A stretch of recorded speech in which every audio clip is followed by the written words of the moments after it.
चिराग पासवान आंधी नहीं तूफान है, बिहार की सियासत के सबसे बड़े मास्टर स्ट्रोक हैं। चिराग पासवान ने एक बार फिर से साबित कर दिया है कि एनडीए उन पर भरोसा जताएगा तो उनका स्ट्राइक रेट 100 के पार रहेगा। दोस्तों, जो काम चिराग पासवान ने लोकसभा चुनाव के दौरान किया था, वही काम अब वो विधानसभा चुनाव के दौरान भी करते नजर आ रहे हैं। और एक बार फिर से उन्होंने यह बता दिया है कि चिराग पासवान पर बिहार की जनता कितना भरोसा करती है। इस बार की लड़ाई सबसे अहम थी। चिराग के ऊपर भी सबकी नजरें टिकी हुई थी, क्योंकि चिराग पासवान इस बार एनडीए के साथ थे। 2020 में वो एनडीए से अलग होकर नीतीश कुमार के खिलाफ ही मोर्चा खोल बैठे थे, जिसका खामियाजा एनडीए को भुगतना पड़ा था। चिराग जहां जहां गए थे, वहां बीजेपी और नीतीश कुमार को खासतौर पर नुकसान उठाना पड़ा था। उसके बाद चिराग साथ आए, 2025 का चुनाव लड़ा और 2025 में चिराग पासवान ने साबित कर दिया कि देश अब चिराग की तरफ नजरें गड़ाए हुए है।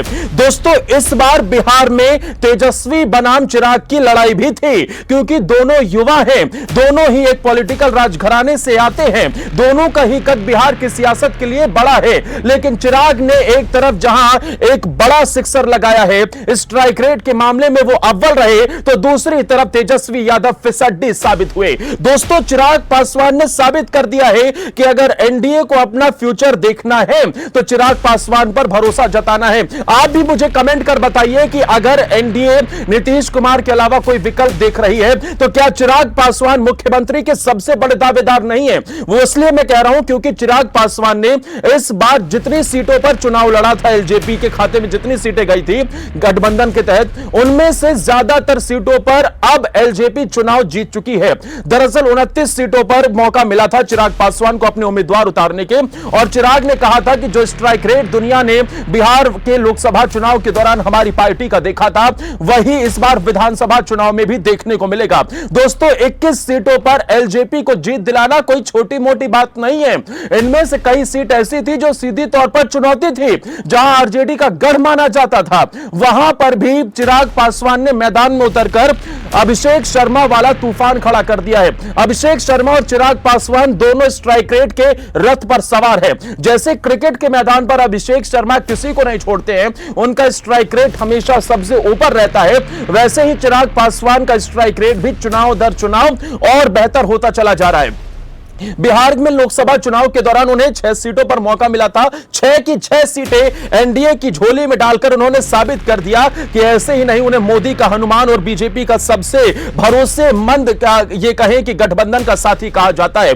और फिर जब बात आई विधानसभा चुनाव के दौरान, भले ही सीटों को लेकर बहुत मंथन चला हो, लेकिन चिराग पासवान के खाते में गई सीटों पर उन्होंने एक बार फिर से एनडीए को जीत दिलाई है। दोस्तों, 29 सीटों पर उम्मीदवार उतारे थे, जिनमें से 21 सीटों पर आगे अब इस वक्त एलजेपी के कैंडिडेट जीतते हुए नजर आ रहे हैं। और इस हिसाब से देखा जाए तो उनकी पार्टी का स्ट्राइक रेट 72% है। यह स्ट्राइक रेट बीजेपी से भी ज्यादा है, यह स्ट्राइक रेट जेडीयू से भी ज्यादा है। और एक बार फिर से यह बता दिया है चिराग पासवान ने कि स्ट्राइक रेट के मामले में उनसे आगे कोई भी नहीं है। दोस्तों, जिस हिसाब से उनके कैंडिडेट ने प्रदर्शन किया, कई जगह पर तो प्रचंड जीत हासिल हुई है।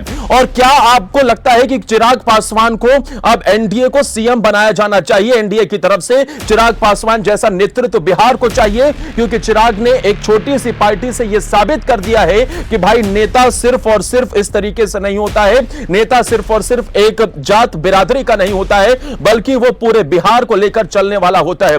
बिहार, क्योंकि चिराग पासवान हमेशा कहते हैं कि वो बिहारी है, वो बिहारी फर्स्ट की बात करते हैं, बिहार फर्स्ट की बात करते हैं। और उनका यही नारा एक तरीके से गूज़बम्प लोगों में पैदा कर देता है। जहां जहां चिराग पासवान ने रैली की, वहां प्रचंड, वहां पर उन्हें साथ मिला है लोगों का। और लोक जनशक्ति पार्टी ने एक बार फिर से कमाल कर दिया है। 2020 के विधानसभा चुनाव में चिराग पासवान ने एनडीए से अलग होकर चुनाव लड़ा था। उस टाइम पे चिराग पासवान को भले ही एक भी सीट ना मिली हो, लेकिन चिराग पासवान ने उस वक्त भी बड़े पैमाने पर वोट काटने का काम किया था। अपने दम पर करीब उन्हें 24 लाख वोट मिले थे, 6% के आसपास था। और यही 6% 20% का वोट बैंक जेडीयू को सत्ता से कहीं ना कहीं जेडीयू के ऊपर एक बहुत बड़ा डेंट भी था। लेकिन उसके बाद जब लोकसभा चुनाव से पहले चिराग पासवान एक बार फिर से मोदी और एनडीए का हिस्सा बने, नीतीश कुमार पर उन्होंने भरोसा जताया। लोकसभा चुनाव में उनकी पार्टी को 6 सीटें मिली, 100% स्ट्राइक रेट रहा, चुनाव उन्होंने जिताया और उसके बाद फिर मोदी के हनुमान पर भरोसा मोदी ने फिर जताया।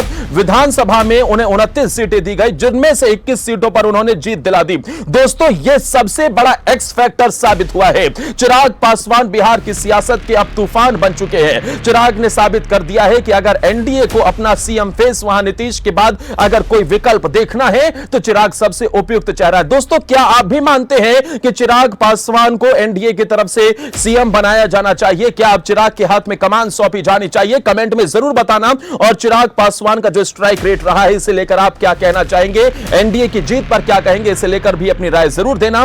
वीडियो पसंद आई हो तो लाइक करते हुए प्लीज हमारे चैनल को सब्सक्राइब कर लेना। दोस्तों, इस बार बिहार विधानसभा चुनाव में एनडीए में 5 पार्टियां शामिल रही। इसमें बीजेपी और जेडीयू दोनों ने 101 सीटों पर चुनाव लड़ा था। दोनों ही पार्टियां 101 सीटों पर चुनाव लड़ती नजर आई। इसके अलावा चिराग पासवान की रामविलास पासवान लोक जनशक्ति पार्टी को 29 सीटें मिली। वहीं राष्ट्रीय लोक मोर्चा यानी कि आरएलएम, जो कि उपेंद्र कुशवाहा की पार्टी है, और हिंदुस्तानी आवाम मोर्चा जो कि जीतन राम मांझी की पार्टी है, उन्हें 6-6 सीटें मिली हैं। तो इसी में से 29 सीटों पर उन्होंने 21 सीटें जिता दी हैं और यह बीजेपी के लिए एक बहुत बड़ा फायदेमंद सौदा है। आपको बता दें कि जब चिराग पासवान से यह पूछा जाता है कि नरेंद्र मोदी उनके लिए क्या है, तो वो कहते हैं कि मैं आखिरी खून, अपनी आखिरी सांस तक नरेंद्र मोदी के साथ रहूंगा और नरेंद्र मोदी ही मेरे सबसे बड़े अभिभावक हैं। वो अपने पिता तुल्य उन्हें मानते हैं। वो कई मोर्चों से कह चुके हैं कि नरेंद्र मोदी ही उनके लिए अभिभावक हैं। और जब उनके पिताजी की तबीयत खराब थी, रामविलास पासवान की, तो हर एक मोर्चे पर उनके साथ मोदी जी खड़े रहे।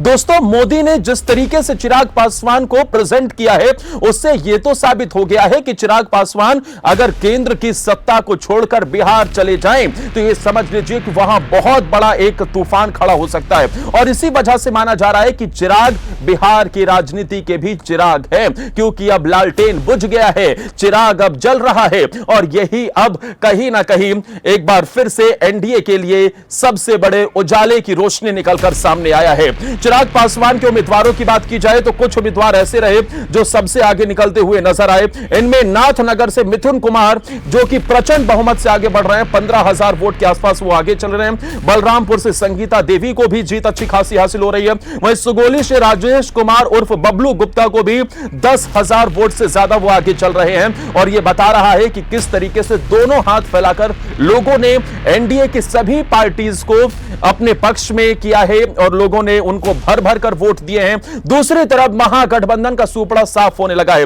दोस्तों, जो लोग कह रहे थे कि चिराग पासवान क्या कर पाएंगे, कई एग्जिट पोल ने यह तक कह दिया था कि चिराग का तो खाता भी नहीं खुलेगा। ज्यादातर एग्जिट पोल यही दिखा रहे थे कि चिराग पासवान कुछ भी नहीं कर पाएंगे, कुछ वोट प्रतिशत उन्हें जरूर मिलेगा लेकिन सीटें 2-4 ही मिल पाएंगे। लेकिन चिराग ने साबित कर दिया कि एग्जिट पोल उनके आगे धराशायी रह जाते हैं।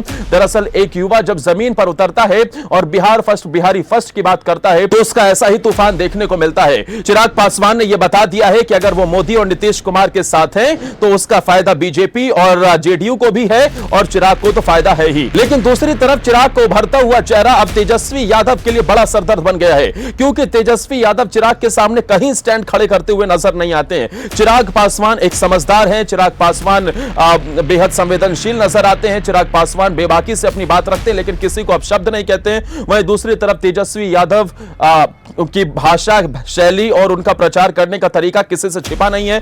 दूसरी तरफ चिराग पासवान को जन समर्थन मिलता है, वो बिहार फर्स्ट, बिहारी फर्स्ट की बात करते हैं। वहीं तेजस्वी यादव अपनी रैलियों से दूसरों को ही गाली देने का काम करते हैं। तेजस्वी यादव पर लोगों का भरोसा भी नहीं है, क्योंकि कहीं ना कहीं उनके पीछे जंगल राज का एक शब्द जुड़ा हुआ है जो कि उनके पिता की विरासत को आगे बढ़ा रहा है। वहीं दूसरी तरफ रामविलास पासवान के बेटे होने के नाते एक साफ सुथरी छवि के साथ चिराग पासवान अभी भी बिहार की सियासत में तटस्थ खड़े हैं और सबसे उभरते हुए चेहरे के तौर पर शामिल हो रहे हैं। दोस्तों, अगर नीतीश कुमार, क्योंकि नीतीश कुमार की एक उम्र का फैक्टर है, लेकिन युवा चेहरे के तौर पर देखें तो बीजेपी के पास सम्राट चौधरी नजर आते हैं, जेडीयू के पास कोई इतना बड़ा चेहरा दिखाई नहीं देता है। अगर आप एलजेपी में आएंगे तो आपको चिराग पासवान नजर आएंगे और चिराग पासवान और सम्राट चौधरी में भी कंपैरिजन किया जाएगा तो चिराग ज्यादा बड़े नेता समझ आते हैं। और इसी वजह से यह कहा जाता है कि अगर प्रधानमंत्री मोदी और अमित शाह उन्हें मौका दे तो वो जाहिर तौर पर बिहार में एनडीए के लिए एक बहुत बड़े एक्स फैक्टर आगे भी चलकर साबित हो सकते हैं। एक रीजन और मैं बताता हूं, क्योंकि चिराग पासवान पर मोदी और अमित शाह को भी सबसे ज्यादा भरोसा है। पूरे देश में कहीं भी गठबंधन छिटक सकता है, नीतीश कुमार पाला बदल सकते हैं, लेकिन एक खिलाड़ी ऐसा है जो कभी भी आए दाएं बाएं नहीं होगा, वो है चिराग पासवान। चिराग पासवान हमेशा बीजेपी के साथ रहने का और एनडीए में रहने का वो प्रण है ले चुके हैं, और इसी के तहत सबसे भरोसेमंद साथी पर अगर सीएम पद सौंपा जाए, अगर जरूरत पड़े, तो ये कहीं ना कहीं बीजेपी के लिए भी फायदेमंद होगा।